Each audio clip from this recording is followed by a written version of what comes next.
Good morning, happy Friday, and welcome to Sick Call. This week we have with us First Lieutenant Angela Wong. Lieutenant Wong is a public health nurse in the U.S. Army Reserve. Welcome, ma'am, and we're excited to learn more about you. Hi, thanks for having me. And we also have with us Sergeant First Class Marlon Johnson. Sergeant Johnson is the station commander of the Culver City Medical Recruiting Station. Good morning, Sergeant Johnson, and welcome. Good morning. Good morning. Good morning. And of course, we have our usual cast of characters, Major Elrico Fernandez. Hello, everyone. Sergeant First Class Michelle Phillips. Good morning. Staff Sergeant Scott McMenemy. Good morning. And myself, Sergeant First Class Michael Cube. Well, once again, good morning, ma'am. Can you start off? Can you tell us a little bit about yourself to start off? All right. So, hi, my name is Angela Wong. I was originally from Hong Kong, immigrated to the United States with my family when I was in fifth grade. Me and my family, like all immigrants in the 90s, really struggled to learn a new set of cultures, language, customs. They had to take like jobs that they might not enjoy doing just to make a living for us. So I realized how valuable it was to make a living, not just make a living, but also to have a career that you can wake up in the morning and feel like you want to go to work, right? So I decided that nursing is something that I wanted to do because I like science, I like helping people, and it makes a good living, and you can really make an impact in a hands-on kind of way.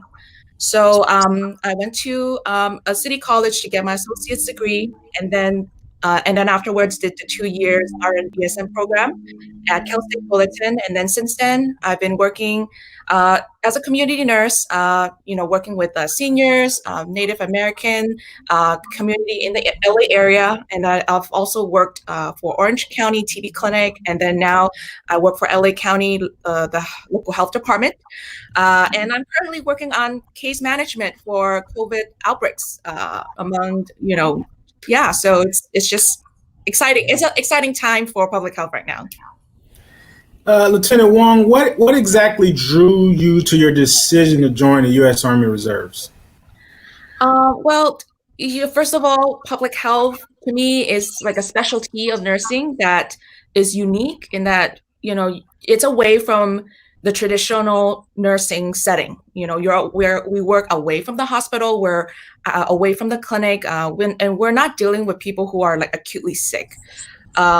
The public health main focus is that, we keep the healthy individual kind of stay healthy, keep them away from the hospital, what we call health promotion and disease prevention. So, as a PHN, we work with patients who have like risk factors that put them vulnerable in getting sick. So, we might be working with patients who have chronic health issues, or they have like behavior that can be changed to help them improve their quality of life and things like that. So, you become this resource person for the patient that you work with. And so, being a nurse for about 10 years now, doing this public health thing, I feel like, the experience that I got participating in like health fairs and, blood pressure checks and all that stuff, maybe like, education, all that stuff, I feel like I can be, this can be something that I can contribute to the Army. And actually, I was pretty excited when I learned that there's like this particular specialty position within the Army, with public health nursing. So I was like, wow, I can really, apply the skills that I have to serve this particular group of population that maybe, if you're not in the military, you kind of forget, like, oh, soldiers and their family, they're also people, they're also human, they also get sick, and they can also benefit from public health. So, the trainings, I'm sure that, the trainings that you get in the Army has a different focus, for sure, obviously, and a different scale compared to the civilian world. So I felt like, all of that really kind of drew me into wanting to go into the Army. And plus, I feel like, when you work with the Army and the military, you get to go on a lot of like humanitarian missions, and that's really also something that excites me about joining the Army as well. So you mentioned humanitarian mission. You seem overall committed with educating and overall health for your population. What's the coolest humanitarian mission you've been on? So I started going to medical mission trips with a group of dental and medical team from church a few years ago, and I've only been to Burma and what is now called Myanmar a couple times. And if the viewers here who don't know the history about Myanmar, it's a country in Asia that has been under like constant civil wars, and there's a lot of people who are displaced because of the war, and they are kind of driven away from their hometowns, and they're being persecuted. So a lot of people are kind of forced to live in like temporary shelter villages called IDP camps. So these camps are pretty much built for like temporary housing, but people live there for years, and the living situation is really not good. Most people don't have jobs, so they can't afford like preventive healthcare. You pretty much just go to the doctor when you're like super sick. So, and there's no running water. The water that you drink might be, contaminated with certain like, bacteria. So they can get, diarrhea and other things that, can really be like prevented with like good sanitation, which is part of public health, right? So, to me, like, I think that experience, with visiting those camps and being able to kind of be involved in that care, kind of help make this experience meaningful, because I feel like, me being, living in America, living in suburb in the cities, we never realize how fortunate we are. So it's like, you think about like, oh, I can't afford this or whatever, but to some people, having just clean running water or constant electricity, those are just like simple things that that we take for granted. So it was an eye-opening experience, and it makes that opportunity like more meaningful and more precious. I understand completely, ma'am. I experienced kind of the same when I was in Africa and Thailand. Yeah. So I had the opportunity to go there as well, and what you said is spot on. So, ma'am, what was it like to put on your uniform for the first time? So as a nurse, we always get to wear scrubs or lab coats when we work in the clinic. And, the medical uniform that we wear kind of identifies who we are, and our professionalism, our trustworthiness.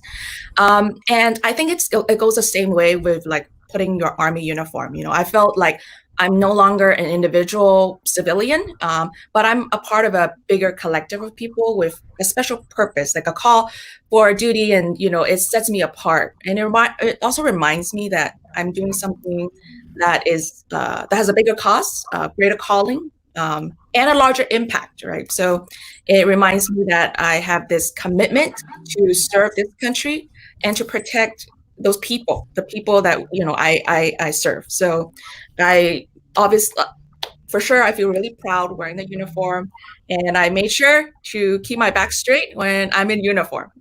Yeah.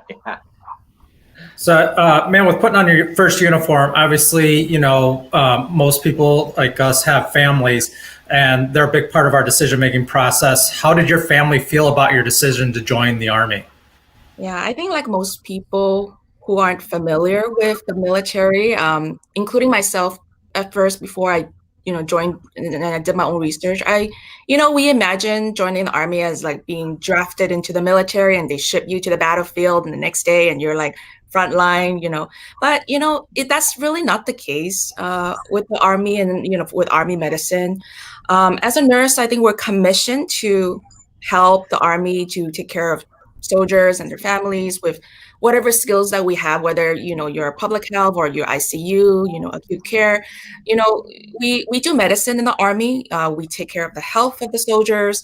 Of course, we are also trained to be a soldier, but our special skills puts us at this particular different position. And there's always a fear of deployment to dangerous places, but to be honest, with the current pandemic, taking care of people right now, when you're a medical person, you are exposed to people, daily anyway. So, if it's whether you're stateside or whether you're in the battle zone, you're in danger. And I think for me, being a medical person already kind of reminds me that, you're already kind of committed to do this, regardless whether, this danger is stateside or whether like you're out there.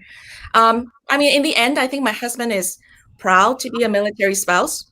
He complains actually about not being able to find like a good army husband t-shirt at the store. It's always army wife. So yeah, I'm like, it's yet to find, I have to find him a good t-shirt.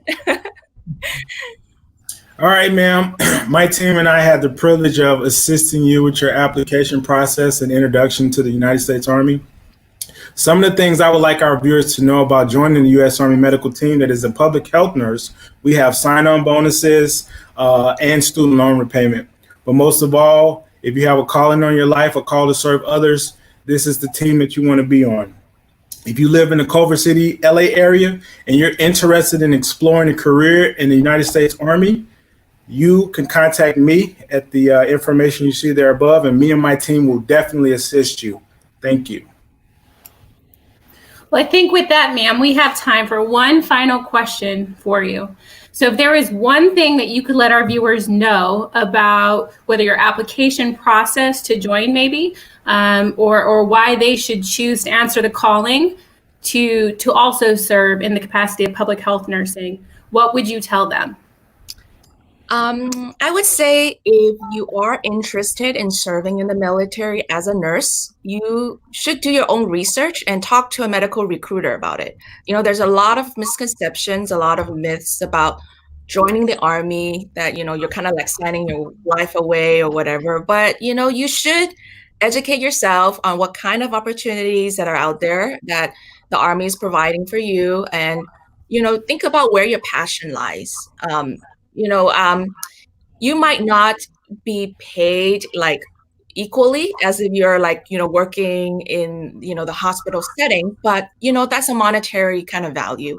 If you're, think about your passion, if you have a calling to serve people, if you have calling to serve in the military, those are things that you should think about. And then if you're already in the process, then, just be patient with it. It took me a year to really, from starting to talk to a recruiter to starting my first, battle assembly. So it's a long process, but it's all worth it at the end. And, when you get to wear your uniform for the first time, that's when you realize that, yes, this is all worth it. And, in the end. Awesome. Nursing, of course, is a very admirable profession, ma'am, and we appreciate the fact that you serve every day on the front lines, but then also decided to put on a uniform and do the same. So I think today we'd like to remind our viewers that, of course, we're going into Memorial Weekend. So while you are celebrating with your families and barbecuing, maybe take a moment or two to remember those that made that ultimate sacrifice and didn't make it home. So enjoy the barbecue, don't get me wrong, but maybe take a couple minutes just to remember how we got here. With that, thank you both for being with us today. Nursing is a very important profession, and it is vital to the success of the Army. Thank you, ma'am, for taking time to share your story with us and our viewers. Thank you. And this wraps up our show for today. Thank you to our viewers for tuning in with us live. As always, we welcome your questions. You can comment below or on any of our other social media platforms. We hope everyone has a happy, healthy, and safe Memorial Weekend. And we look forward to seeing you again next Friday at 10 a.m. here on Sick Call. Bye. Stay safe. Bye.